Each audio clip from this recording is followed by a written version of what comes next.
Over 100 years. So 1860s, or well, when you You know, it was the Albion Hospital. I know it's a good story. Yeah. Gifted twice.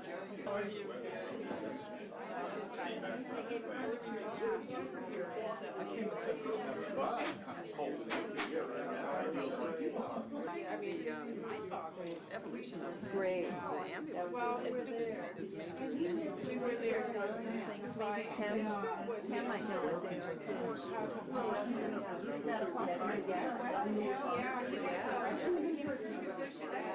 Been there, done it. We wish to welcome all of you in behalf of the Board of Directors to our 38th History Talk.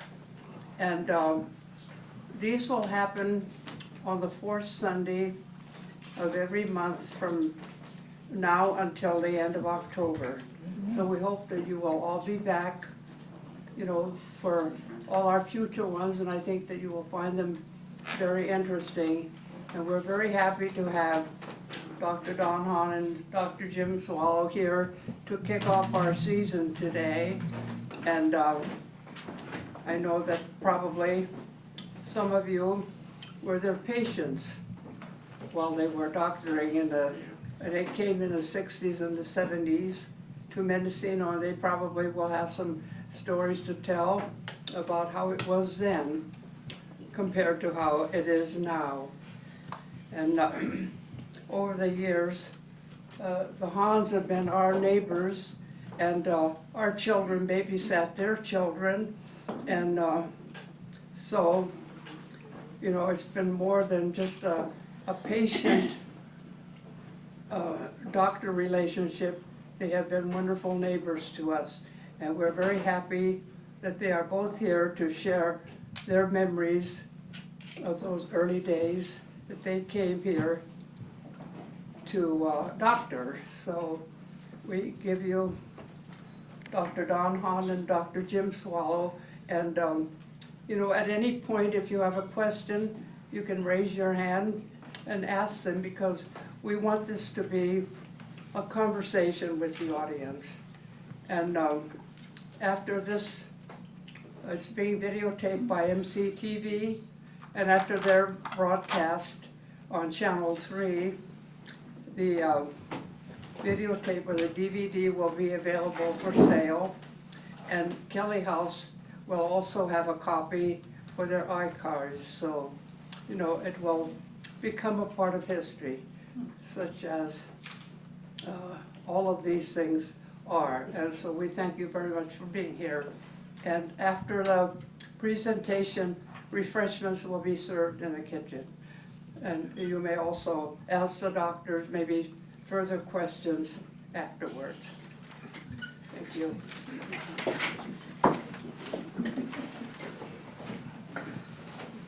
Well, this place has always attracted really bright and interesting people. And I came here in early 1975 and thinking I was finishing with my training program, thinking I wanted to move here and do my doctoring here, and so I was scoping out the place, and Dr. Hahn was the first doctor I met around here, and I was just absolutely amazed that here in this little town with this little hospital up in Fort Bragg was this internist, fully trained internist who'd graduated from Princeton, who'd graduated from Johns Hopkins University, which is essentially the premier medical school in this country. And it was pretty amazing to find him here. Just some specifics, Don grew up in Baltimore, and his dad was an educator, I guess, right? He owned and operated a high school and junior high for boys. All 12 grades. All 12 grades. Don graduated from there. He graduated from Princeton in 1951, and then graduated from Johns Hopkins Medical School in 1955. And that was the other thing that amazed me is that his professors and some of the people that he worked for had written some of the textbooks that I used in medical school. Don did an internship in Bellevue, and when I described this and explained his background to the hospice people, I always think of Bellevue as being Dante's Inferno. It's that sort of ultimate stereotype that you have of the intern, you know, working every other night, has 50 patients that he's taking care of and running around doing all this stuff up and down various floors, going up down to the lab and doing his own serum sodium by flame photometry and back up, doing his own blood counts. I mean, very serious internship. Was in the Air Force from 1957 through 1963, and then came out to the West Coast, Pacific Presbyterian Medical Center, which is now, what is it, California Pacific or whatever. It actually at that time was part of the Stanford program, and Don did his residency there. So now, here he is down there finishing his residency in San Francisco. How did you, what brought you up here? How did you? Well, it was very straightforward. I got a couple of days off. And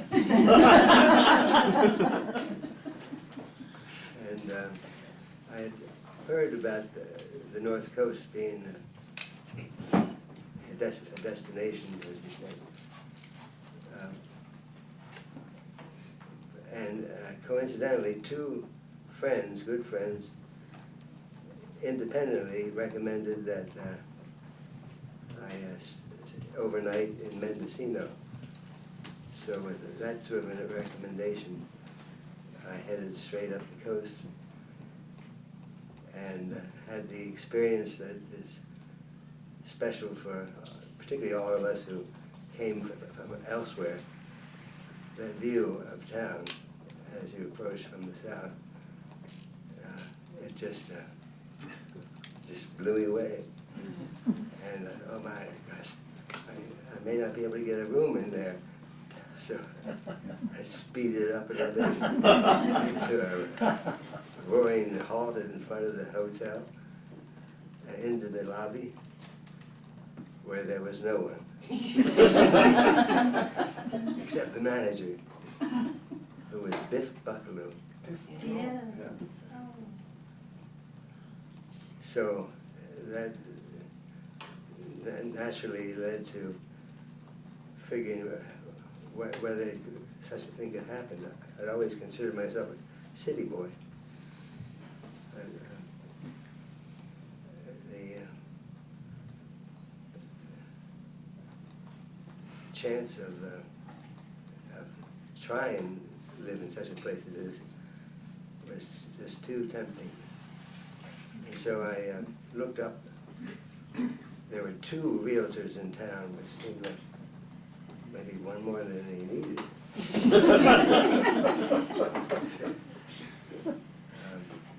So I found George Thompson. Anyone remember him? George, there he goes, Alvin. He was a down-home kind of a fellow. He was sort of on the stout side.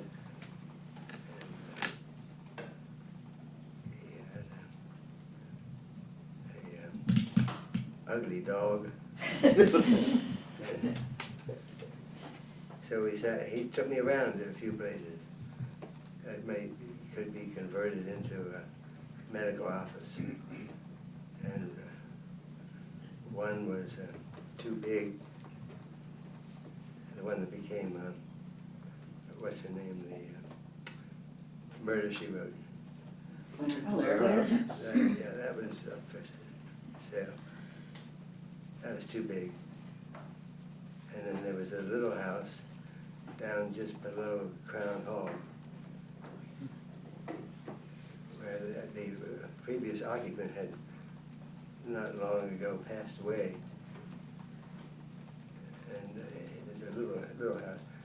And there was a phonograph with a record on it. which is entitled The Last Roundup. And somehow that didn't feel right. But then George told me about this sort of new fellow in town who was planning, he had a lot on Main Street, and he was planning to build his home there and live on the second floor and have a gallery on the first floor. So his name was Bill Zaka. And so we looked him up, and he liked the prospect of having a doctor who presumably would be able to pay the rent. And so we agreed to give it a try, which for me was extremely lucky because the structure had not been started, but he did have the blueprints. So I was free to design the office just following his footprint. And so there in the next year when I finished my residency, I moved up here to a brand new office with all the niceties that I could think of. So back in those days, a guy getting out of his residency with essentially his shirt on his back, his only asset, can open up an office in a community and go into practice and be a doctor compared to what that would be like today. You were the only doctor in Mendocino itself, right? It had been That's a right. long time since there had been a doctor in town here. Right. Do you remember? There was a Dr. Blossman, of course, Dr. Preston was the first one, and Pearsall before him, so. So it had probably been 10 or 20 years until Don came along, and then, so the hospital was up in Fort Bragg, 2 hospitals up in Fort Bragg, right? Right. And the other doctors up there of varying level of skills, but nothing approaching a university-trained internist. Curious about how that came together. There were like 2 groups of doctors, right? One that admitted their patients to one hospital, the other to the other. Yes, they were both privately owned by the doctors. So, So there was the one at the Great Whale Inn. yeah. Oh, That was Fort it Bragg became the Hospital. Great Whale. Yeah. The Redwood Hospital. Redwood Hospital. And then Sherwood Oaks, which is where the current nursing home was a hospital. No, it was always a skilled nursing So facility. the community hospital was somewhere else. On Yes. Franklin Street. That's it. Community hospital was on Franklin. Right, it's just nothing, there were no remnant of it there. No, It's- not anymore. It was built during the war, I think, of cinder block construction. Pretty close. It lacked in much beauty. Right, yeah, it was not the most attractive facility in the downtown area. That's right. But they had some good nurses there, It did. which, just between you and me, they were lucky to have. Yeah. The patients were lucky to have. The Redwood had been around for quite a while. Yeah, Dr. Bowman's domain. Right. I was born in that hospital, I was too. Redwood Coast. I was the only one in my family born in that hospital. The rest were at home. Yes. At that time, it was not the large facility that it is, that it became. The northern part of it was added. As you go up the steps, off to the right was added afterwards. The original building was a smaller structure. Okay, so by the late 60s, it was apparent to the city fathers in Fort Bragg that they needed a new hospital, so they kind of got together and did whatever the political things were and created the Mendocino Coast District Hospital, which the hospital is, the Mendocino County is divided into hospital districts, and so the Coast Hospital is the county's response to that. And at that time, it was a 50-bed hospital, and the fathers had the foresight to build a completely modern hospital. Here they had one university-trained internist, but the rest of the doctors were sort of general practice doctors. They had one excellent surgeon, Dr. Thomas, but they, seeing that and beyond that, I think it was a good thing. They actually built a hospital that could do all the modern things that were able to be, and looking at in the future being able to be done in the near future, which then enabled, sort of attracted the younger doctors like myself and Dr. Heiss, who came here in the mid-1970s. Don did some writing after he retired and had an interesting idea of how medicine evolved during the 20th century. And he points out that in the early part of the 20th century, medicine was diagnosis. That was the time of William Osler, taking a history, doing a physical exam. You didn't have any lab work. You couldn't throw them in the scanner. That was the age of diagnosis. As the 20s and 30s evolved, and I think that's kind of what made Mayo Clinic famous, because they kept such great records, and prognosis became part of medicine. So not only could you figure out what was the matter with them, but you had a pretty good idea of how things were going to be going for them. What they didn't have was a treatment for it. And that came next. That came next. And so that was late 40s. The development of antibiotics, vaccinations really came into the fore, and medical therapeutics. And then sort of the last quarter of the 20th century was technology. And Don was sort of educated at those times where they were up doing pretty well with the therapy, and my group of doctors who moved here were learning all these new therapeutic things to do. I remember, being very excited about being able to put catheters into people's hearts and measure their pressure and measure their oxygen levels and keep them alive on respirators and all that kind of stuff. That was just getting started in the early to mid 1970s.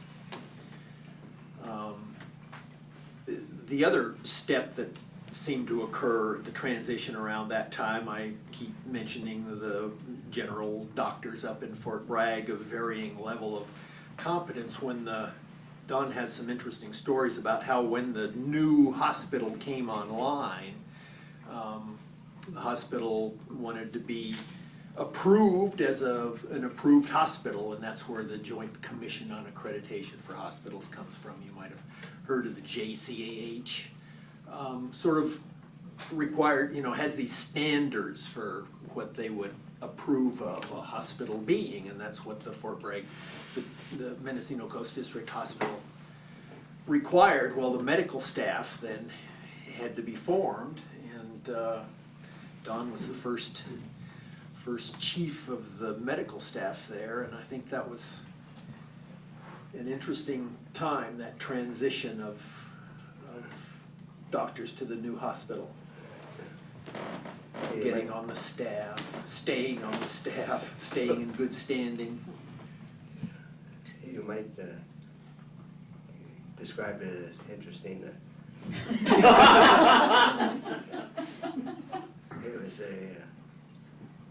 was certainly a lively time. And,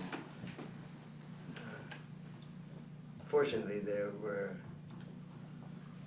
some people other than, there were people who helped to make this, have us standing firm in what the requirements were. And certainly Dr. Thomas was one of those. And as time went on, people like Jim Swallow were attracted, and not only physicians with the necessary experience, but also the medical technicians, or the RNs, and the therapy, the various therapies. It was exciting. These people all bringing experiences of different kinds from the past. Well, just as in the regular community, just looking around any room at where people have come from and what experiences they have to share. That was true in microcosm in our little hospital. We were very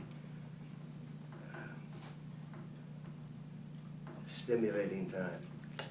But a way of the way they sort of filtered out the subpar doctors was part of the new requirements of a medical staff is that you maintain your medical records, right? You do a history and physical and you write it down, and you write a progress note every day, and you do a discharge summary when they leave the hospital. And I think that's one thing that you have to do if you're going to be a decent doctor. And so that was kind of a slick way of sort of filtering out the subpar ones, because there were those who couldn't do that, who were not really, I don't know whether it was capable or just didn't want to maintain the level of records that were required. They had developed bad habits. Does it amaze the two of you that that hospital attracts such a high level of competency in the staff for such a small town?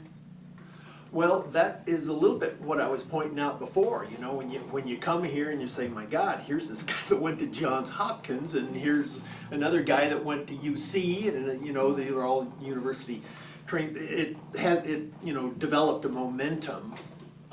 And then the other thing that I mentioned with the fathers having the foresight to create the structure that we could do those kind of things in. But then that also created its own momentum, because then we were wanting more. Well, okay, there's this new thing out called a CAT scanner, we want one of Yeah, those. so if you have a high level And, of so it something, just you have the kinda people kept working up to that level, not, mutually yeah. building on itself. And yeah, not just the medical staff itself, as Don points out, Right. the various technicians and nurses. In the early days of Mendocino, was there not a doctor called Russell Preston? Yes. Yeah. I think he delivered. Probably did. His office, his house, wasn't it, Alvin, up there where the Mendocino Art Center Right, is? it burned. That Yeah. building that burned, yeah. He died at about 1956, 6 or 7, because Preston Hall was built in 1957, and he didn't live to see the building. But he bought the land and helped pay for the building of that. And he donated his property to the church, and they sold it. And then it was used in the movie, James Dean's movie. East yeah, of Eden. East of Eden. And then after that, it burned. Yeah, I remember And that. it's a beautiful home. But it's Still interesting pictures. to me that there wasn't any continuity, there was no medical infrastructure left when he No. arrived, so he, built up his own Yeah, office, just- and attracted, people himself, whatever had been there before him was completely gone. Well, but the Mendocino Village Inns have been the residence of doctors there were 3 different doctors, as I understand it, who lived in that and practiced. The big And- central room was their examining room Yeah. in Mendocino Village. But I don't know the names of the doctors or anything, about that. Dr. Preston did not live there and did not use that facility. He started over himself, so. Yeah. It was a beautiful building. His medical office was beautifully situated Yeah. too. It was on the 2nd floor above the bank, Main Street in Cassid. At one time, he also prescribed glasses. Dr. Preston did. When I was quite young, I remember him, he prescribed glasses. Well, there was a need, Right. He filled the need. but I always wondered why, Really? how, or it occurred to me that maybe he liked being on the 2nd floor, and if typical Mendocino staircase is almost a ladder. Are you talking about above what's now out of this world? Yes. Yeah, Dr. Pearlie Maxwell built that building in 1908, and the Dutch Colonial that's now the restaurant behind it in 1909. And after it was finished, Dr. Preston was upstairs in that building. Dr. Preston came to town in 1909. And yes, As well as the advancements in the hospital being developed, what about our wonderful emergency services now? Our EMTs, and what was the situation when you and Jim were working early on? well, that was probably the single most important thing that it brought to my mind was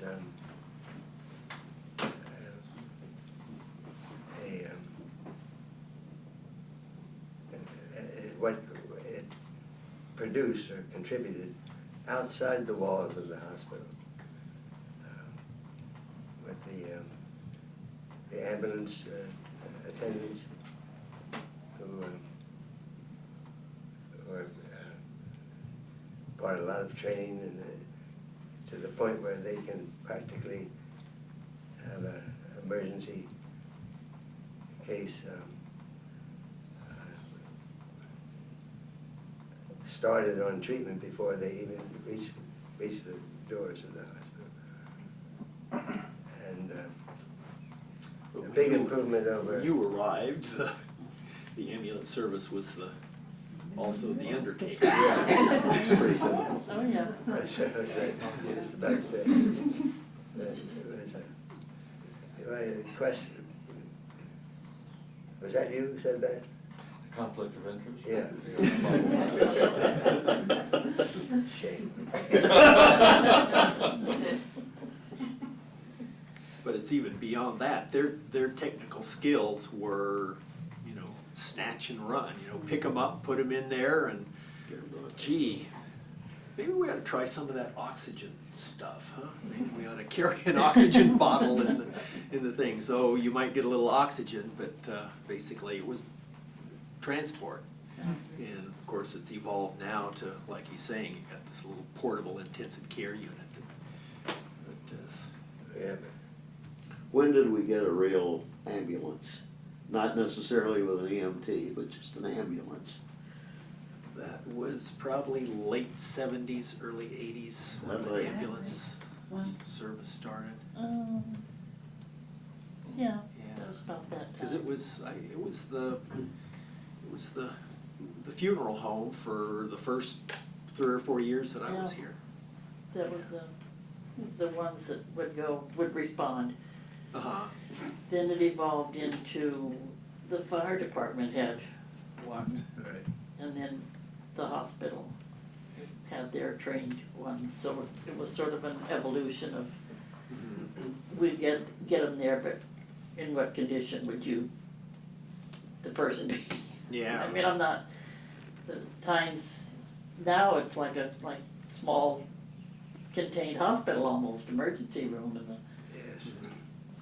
Yeah, one of the, if the pages of your life really do flash in front of your eyes when you die, one of the pages in my book is gonna be one of the days I was working in the emergency room, and, they said, well, they just brought in this guy, he's dead on arrival, you just have to go out and pronounce him dead so they can take him to the funeral home, and then, so he was a diver that had drowned, and, he was in the back of the hearse, and he was just pretty much ready to go, just bring him by, the doctor needs to pronounce him dead, and then take him on down to the funeral home. Times changed. Yeah, but there's divers still dying. Yeah, there are. I remember when doctors made house calls. You called on the phone if you had a phone, and you went to the neighbors or whatever, and the doctor came to the house and treated you. I'm glad you mentioned that. That was not that many years ago. Well, Don On went to many houses. Yes. It's fun to walk through town with him. We're walking along and he'll say, oh yeah, I remember old what's her name up there. We used to go and see her at home all the time. Little stories about the people or the family. Yeah. Can I segue into just an anecdote of a couple that were Little house calls. to whom I enjoyed making house calls. Actually, I really can confess that I was particularly fond of making house calls because I got to see and learn more about a person than just you do through the eyes of a diagnostician. There were two houses that I particularly enjoyed it. Dean was from Oakland. The first was a farmhouse at the very end of Middle Ridge Road in Albion. It seemed to be at the point of being engulfed by rose vines. There lived Dean and his wife Jessie, who was born there and lived all of her long life in the same house. Dean was from Oakland. He had traveled to Albion as a member of the earlier Oakland baseball team to play against the Albion 9. There was some socializing after the game, a dance perhaps, and Dean met Jessie. And so it went. Jessie, though quite tiny, was a horsewoman. Dean was a collector. He had tons of stuff stored in various outbuildings. Their attic was an adventure. The most poignant item stored there was an old-time, large-wheel, elegant baby carriage that Jessie's parents who came from Canada, must have used to wheel her along the dirt road and paths of Albion, now well over 100 years ago. Jessie was an only child and childless herself, so there it stayed. I wonder where it is now. Dean was very generous and gave me many little presents, including an old-fashioned pocket knife, a magnifying glass, a boot jack such as he made for Jessie, and a wonderful apothecary balance, complete with apothecary weights that I keep in to this day in a place of honor in my consultation room. That's when I still had one. He was a little vague on the origin of the scale. The second house I enjoyed visiting belonged to Edith, who grew up in Allentown, Pennsylvania. She was a nurse at the old Stanford Hospital in San Francisco, where she met and married a doctor operating a small clinic hospital in Albion, who had returned to Stanford for some refresher courses. She came to Albion for the first time as a bride in 1919. She found the place somewhat austere. She survived that first winter by anticipating the splash of color that would erupt in the spring as the tulips she had planted would bloom. Oh, lots of that. You know what's happening. Yeah. Alas, she waited and waited and waited in vain. That was Edith's introduction to gophers. Widowed, remarried, and widowed again, she had moved to a lovely Eastern-style home in Fort Bragg when I first met her. She eventually came to expect a visit from me regularly as she became increasingly infirm.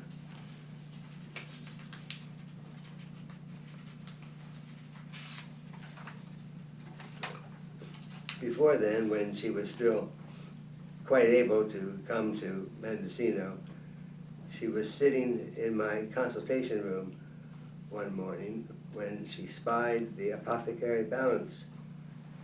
She said it reminded her of one that they used to have at the Albion Hospital. So I explained that this one had been a gift from Dean. Turned out she knew Dean well, and she asserted that Dean didn't always have a clear perception of what was his and what wasn't. So it ended up, I had the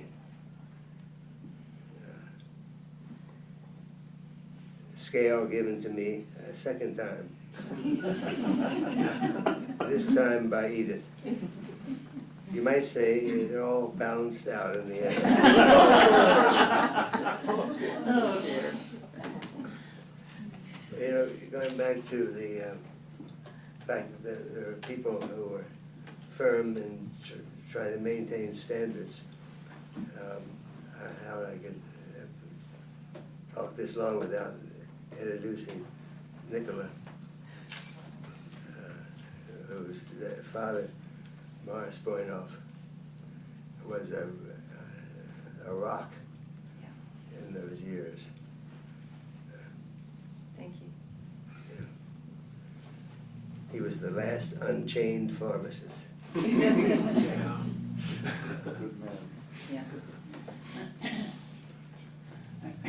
But we have a good one now. Kelly, Yeah. also unchained.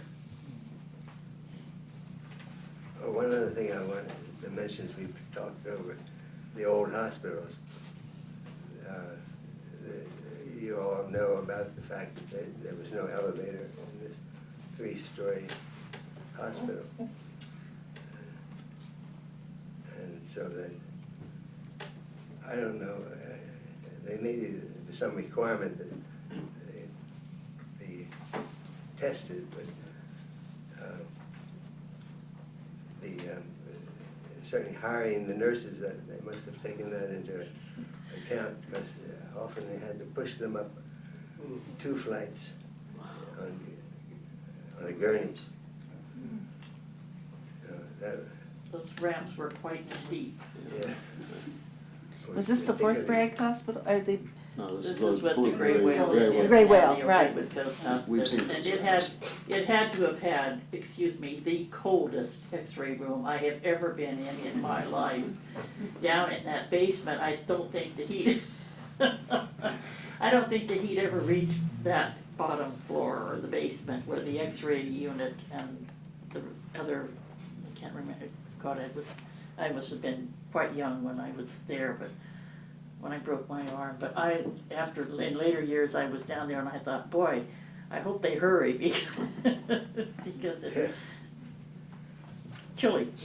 One good thing about the basement level, it also had not only the cold x-ray room, but an laboratory and the dining room for the staff. Yeah.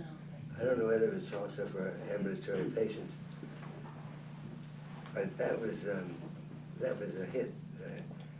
They had a Chinese cook They that had was good cooks. so good. Yeah, and those aromas would.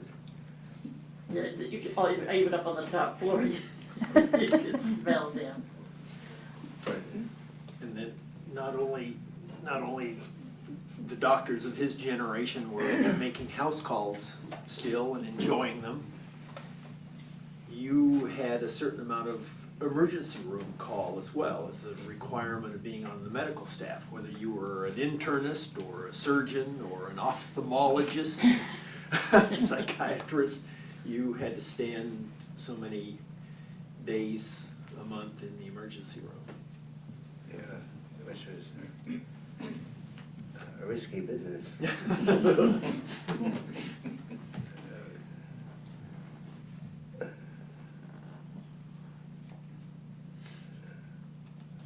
I don't understand, why was it a risky business? Well, for the patients. maybe in those days it didn't matter if you got there with a heart attack and the guy that was on call was an ophthalmologist. Oh. Might have. Thank you for explaining how I understand. Or if you were about to deliver a baby or whatever. Yeah, and that's another change, and that's another one of those changes that's been wonderful and it's been terrible, is the evolution and development of the emergency room doctor. You know, specialization in general, of course, but the emergency room doctor who's expert supposedly in all those things, but never sees the same patient twice unless they come into the ER a couple of times. That changed in, what, probably not until the 90s, really. Now it's designated a critical care hospital. Critical access. What's the difference? It's a federal thing. You might even liken it a little bit to an earmark. It's a federal designation for trying to keep rural hospitals going. The current climate of how things are paid, a small hospital can't stay in business.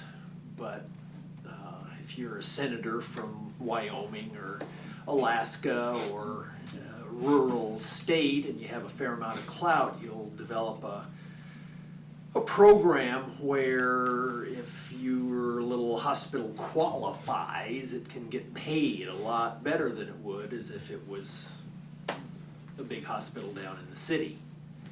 And so it's just it's a federal designation of what this is. It fulfills certain criteria, you know, rural hospital under 25 beds, you know, various criteria, and so they fall under that and they get paid a lot better than they would otherwise. So it doesn't mean anything to the people that are going to it. It's just one of these administrative things that you'd games that have you to play. be transferred to another hospital if you had to stay. Because the prognosis was you'd have to be hospitalized for 2 weeks, 3 weeks, say.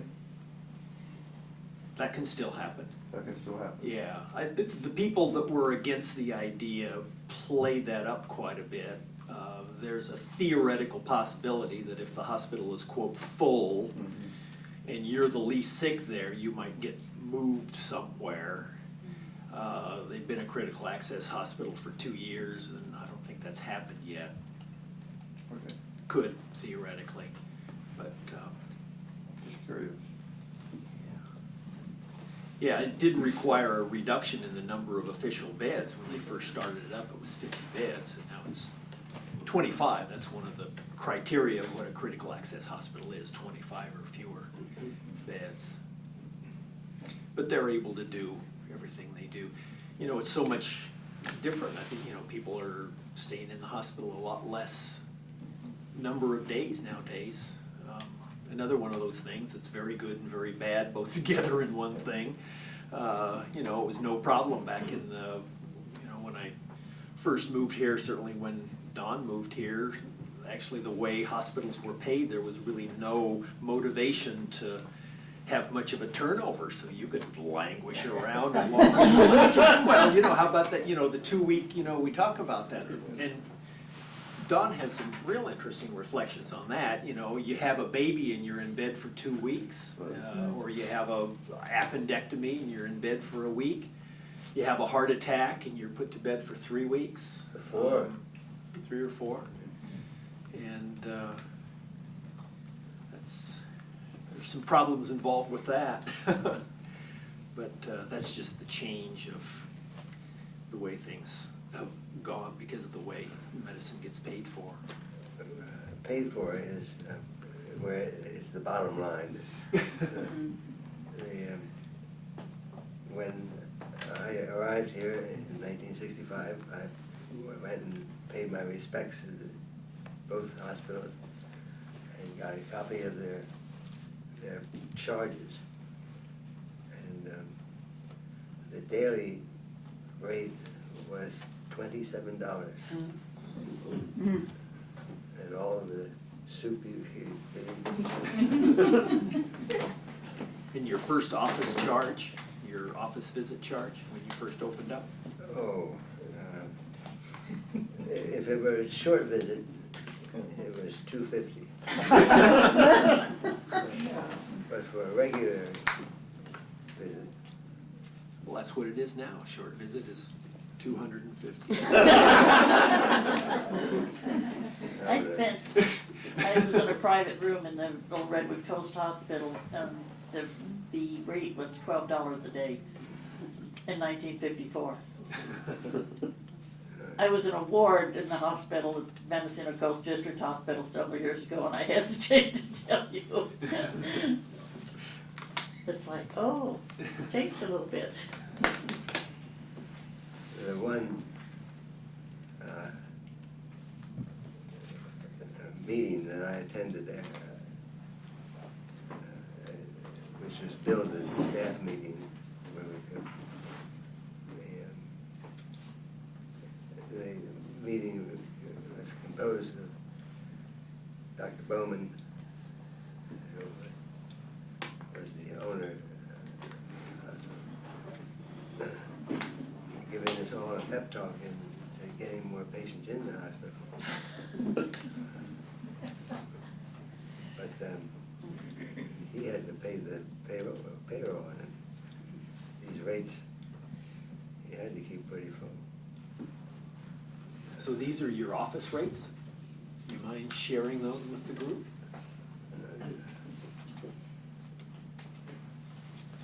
Your analysis, $1.50? While you wait. Well, Looks like your lab, huh? with a microscopic included in the urinalysis, it went up to $250. Oh.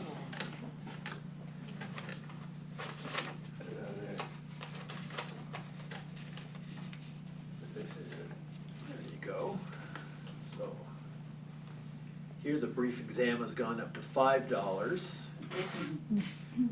A complete re-exam, so an annual physical, $25. Oh dear. Comprehensive history and physical for a new patient was $30.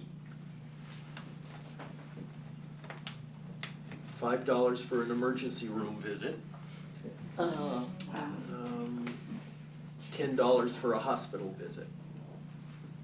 And $30 for a hospital admission and physical.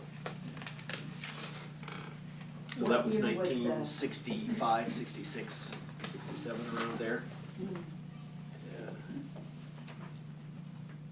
Times have changed. There's something like that. What if they couldn't pay, John? You were paid. We shot him. You were paid. I was in We your shot office him, once he when said. somebody came in with a fish, a salmon. Freshly caught. Yes. Not like the blackberry pie that was brought in by one of the flower children during that period. Yes, I know. And they were living on the Navarro River. Anyhow, it was a beautiful looking blackberry pie. But it had a crust on top going. And when you lifted up the top, it was a mold garden. Disappointment. I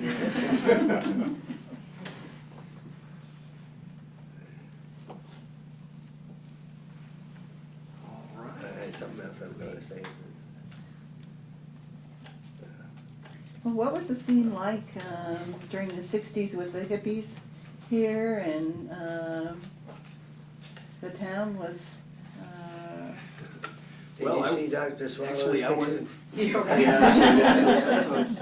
So I came in 1975, and you saw my picture out there, and Yes. probably unrecognizable now. And so that was the height of that time.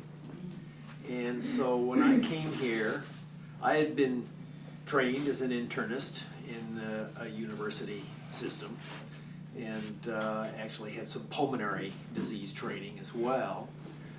But, you know, sort of decided, oh, I wanted to do everything. I wanted to deliver babies and keep people alive on ventilators. I want to do the whole thing. You know, it's just, when you're that age, you kind of think you can do everything.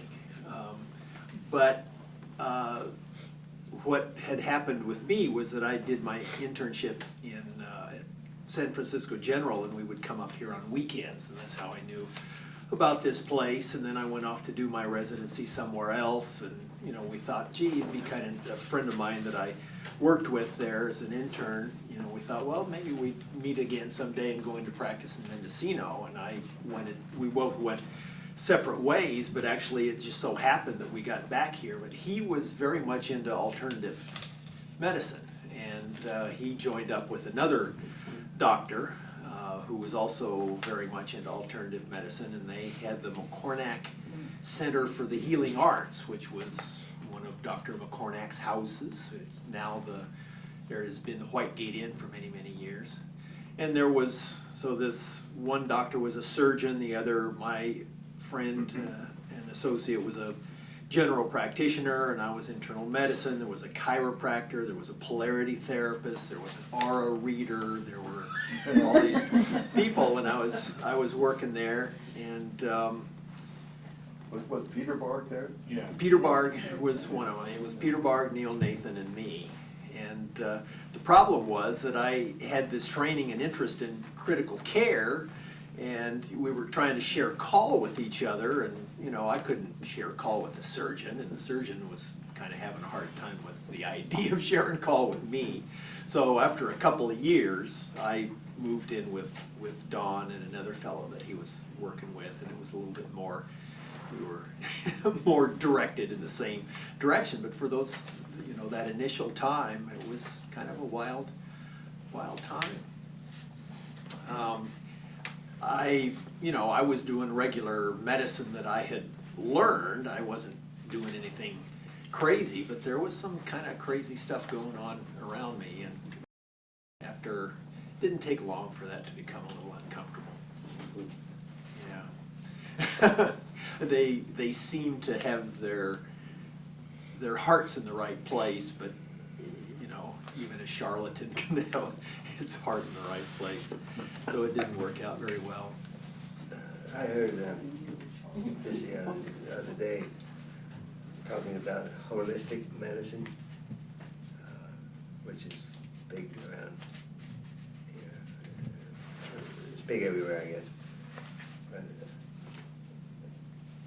it was pointed out that holistic medicine is the kind where a patient comes in with a whole list of complaints.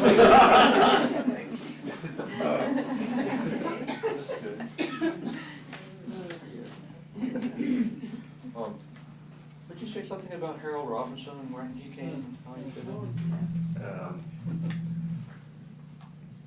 He came in. The early about 70s or late 60s? Early 70s, wasn't it, or late 60s? 69 maybe. 69, yeah.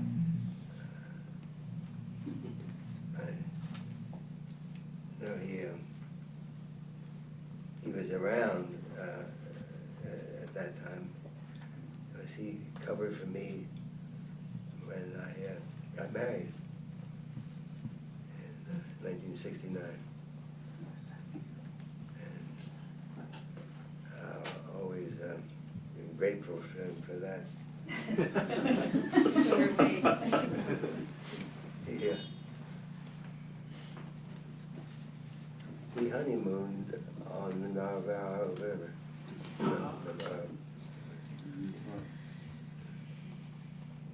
Yeah, What Harold what number? came in Harold late didn't come along. late 60s and was on the staff till, what, about 82, 83, somewhere around there. I had Very advertised colorful guy. for help, and Harold appeared. An exceptional person. Exceptional and unusual, but a good man. He started in my office and was there for a number of years. Before it got to the point where it was just too much. It was a one doctor office, and with Harold, you might calculate that you needed 3 doctor offices. He was larger than life. He had a wonderful clown persona too. His Yeah, clown suit. right. Well, I was in your office, I think, in 1971 or so. I had to get a shot, and on the way out, I was at the front desk, and I was gonna pay. And I think I had heard that maybe you took barter of some kind, and I said to whoever was there, is it true that it accepts barter? And whoever, the secretary, whoever was, said, yeah, well, what have you got? And I said, well, I'm a poet. I'll write him a poem. And she said, I think he'd prefer firewood.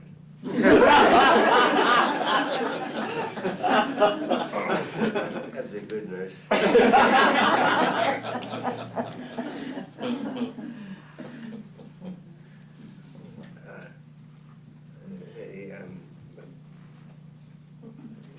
Well, sort of on,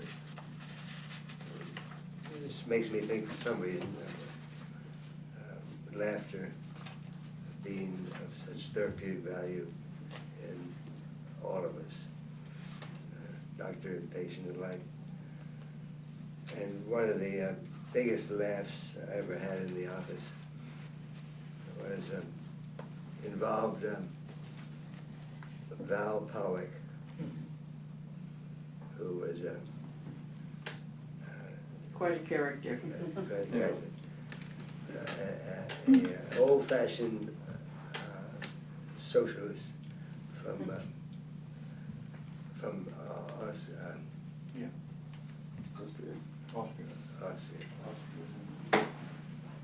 He had settled in Southern California, and then during the Depression moved up to Mendocino to raise chickens.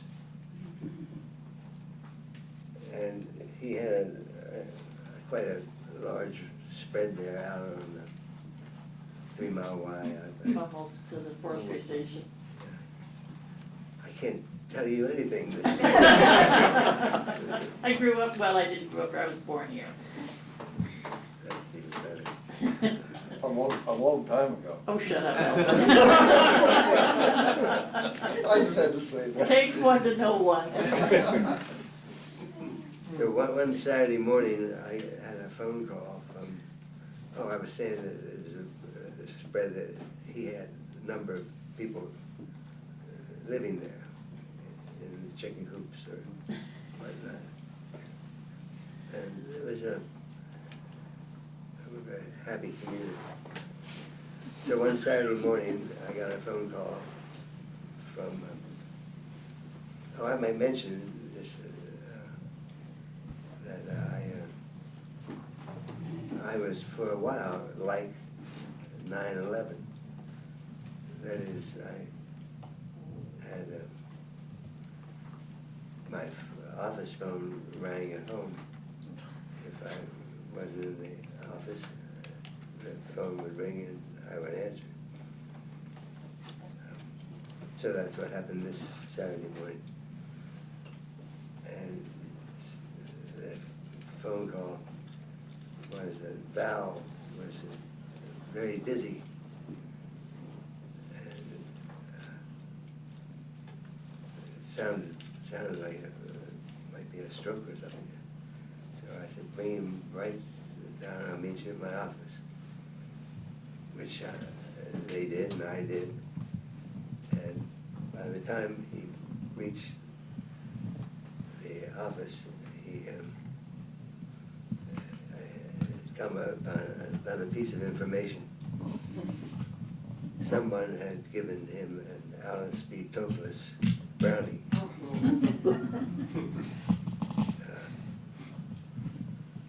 Which, in case you didn't know, was laced with marijuana. Poor guy. So, and he was starting to feel a little better. And when he heard what had transpired, he started to giggle. And I started to giggle. And then he broke into a loud roar, and I roared back. It was a real contact high.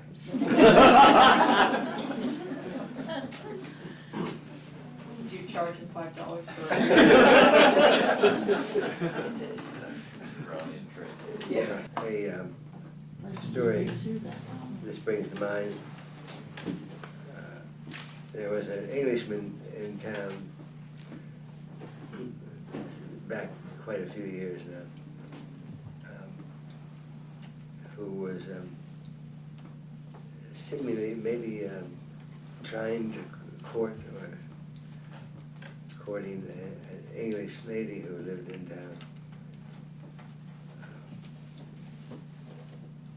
who you all have heard of, I'm sure. English lady in Mendocino, Mary Taylor. She tolerated Woody, was the name of this Englishman, but he wasn't making any points. So for some reason he came in for a physical exam. Maybe Mary wanted to see his physical health.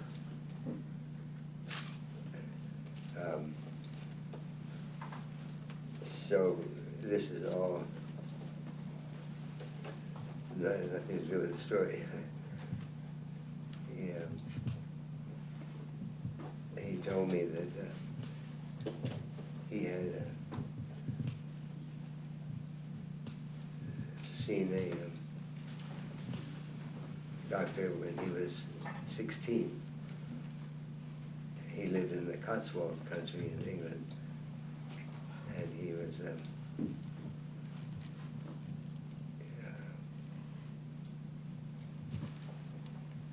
going to a doctor who saw him for his condition, whatever it was. It wasn't clear. But the doctor said that he thought this is what it was and nothing to worry about, but if you wanted to be sure, you go see the doctor down at Oxford College who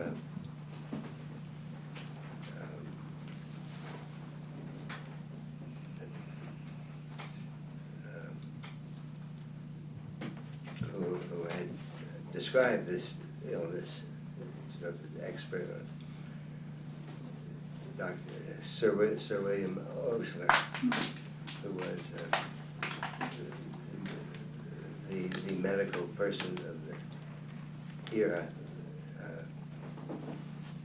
He's been described as the last man who knew it all. And he did. He wrote a textbook, signed his name to it. He was sort of a hero of mine because he advocated a lot of things that I agreed with. So this then young man, 16 years old, went to see Sir William, and he reassured him that indeed his doctor had been right, and that was the right diagnosis and nothing to worry about. So as he was leaving, the boy turned and said, Sir William,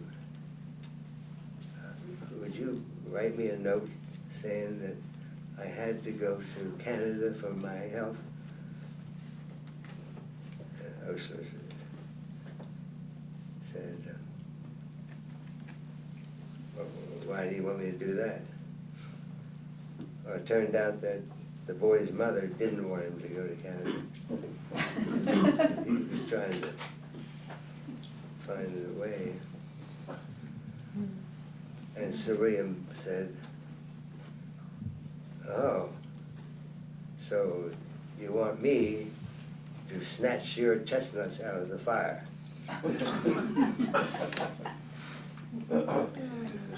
get a little bit of a laugh from some of the older members of the congregation. I tell this to a group of my peers, age-wise, and they never heard of such an expression. Whereas I treasure it, being able to say that I shared a patient with Sir William Osler.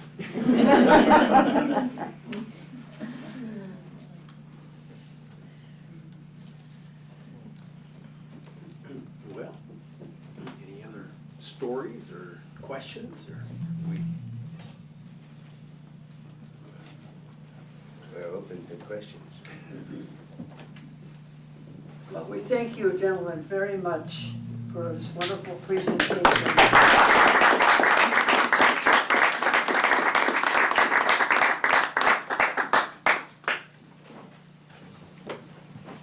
Refreshments in the kitchen. Very interesting. I gotta write a book. He was wonderful. He baptized me when I was about 10 years old.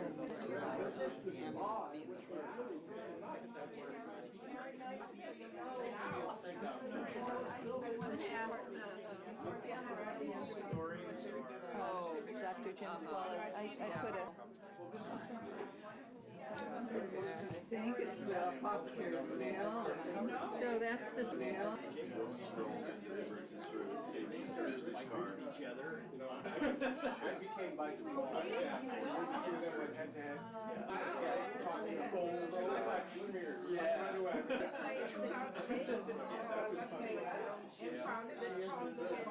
We were there last week.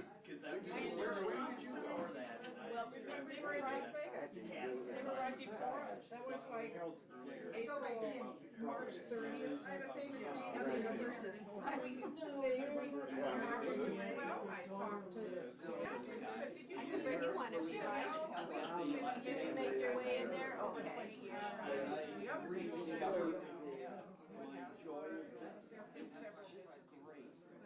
Nice face.